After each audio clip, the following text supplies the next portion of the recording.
inefficient testing has caused so much disaster in the history of mankind.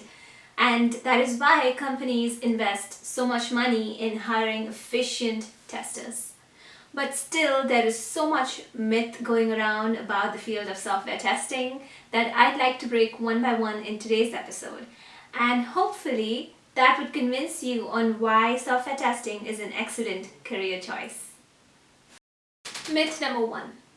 People generalize the fact that software testing, like in the field of software testing, you don't need to know programming. Now that is wrong on so many levels, because in the field of test engineering and software testing and QA, there is coding required, especially in modern testing. Everything is becoming continuous testing, so everything is getting automated, and you need to have good programming skills in order to design a good automation framework, and in order to build the test scripts, in order to automate some of your API tests and UI tests and database tests. And so while you're testing an application, you are dealing with so many different layers that you really need to understand the background of what they're built in for you to test better. And then there's white box testing, there's gray box testing. So this idea of you don't need to know programming to get into the field of software testing is so wrong. Maybe you can get by with it in the beginning when you just join, by writing test cases and understanding the product, but you will need to ramp up and start learning how to code eventually. So that is a big myth, and it's a no-no. Software testing requires programming as well. I mean, your career gets better. It gives you good opportunities to grow once you start to learn programming. So what I'm trying to say is you can enter the field. You may be able to enter the field without knowing programming, but then to grow in this field, you really need to start learning how to code, and that's important. Myth number two.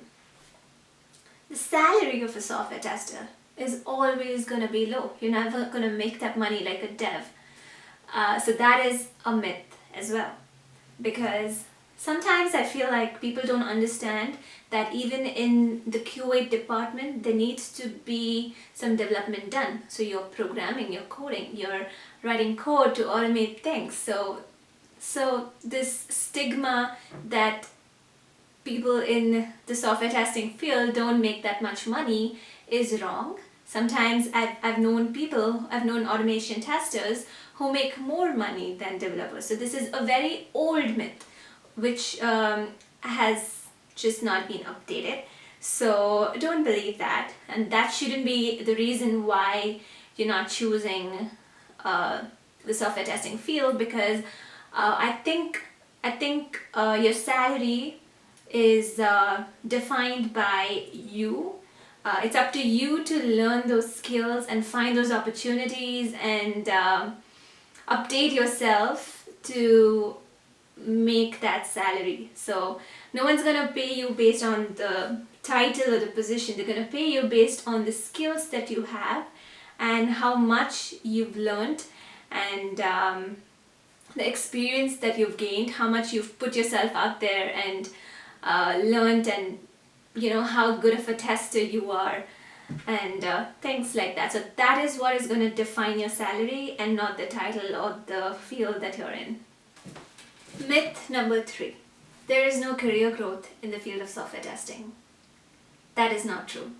In software testing, there is functional testing, there's UI testing, there's API testing, there's performance testing, there's penetration testing, and then there's embedded testing, and then there's hardware testing, and then you have things like automated testing, and there are so many different tools that you can learn to do automation with.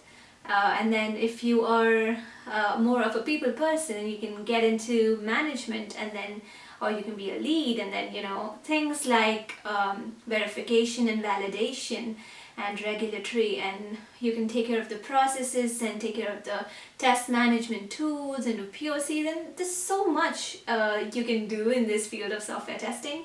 And if you are ever stuck in a job where you're just doing the same repetitive work, it's not the field. I think it may be your job.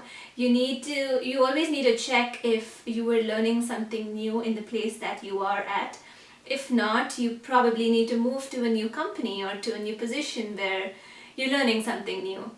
So it's upon us to make sure that we're learning new skills and we're not blaming the field, and we're making sure that we are experimenting and learning new skills on a daily basis at our job.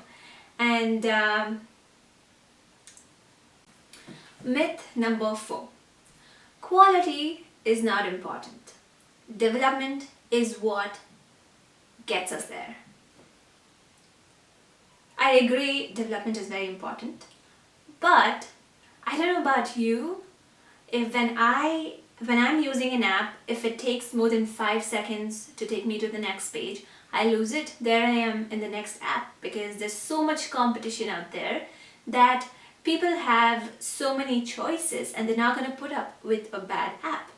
So that is one reason why companies really prioritize quality. They want fast code and they want good quality code, because the users out there don't have the patience, and the companies don't want to lose their customers. So it's very important. Quality is always going to be of utmost importance, because in this day and age, it's about retaining your customers.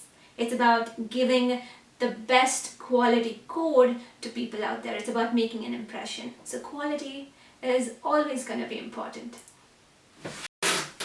So I hope you enjoyed this episode, and my advice for you is enter the field of software testing only if you truly believe in QA.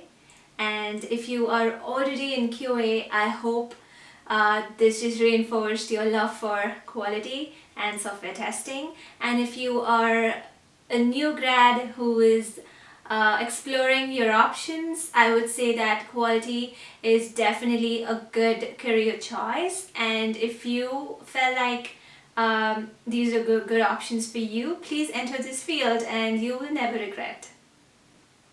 If you felt this video was useful for you, please give it a thumbs up. And if you are new to my channel, please subscribe so that you get notifications when I upload my weekly videos.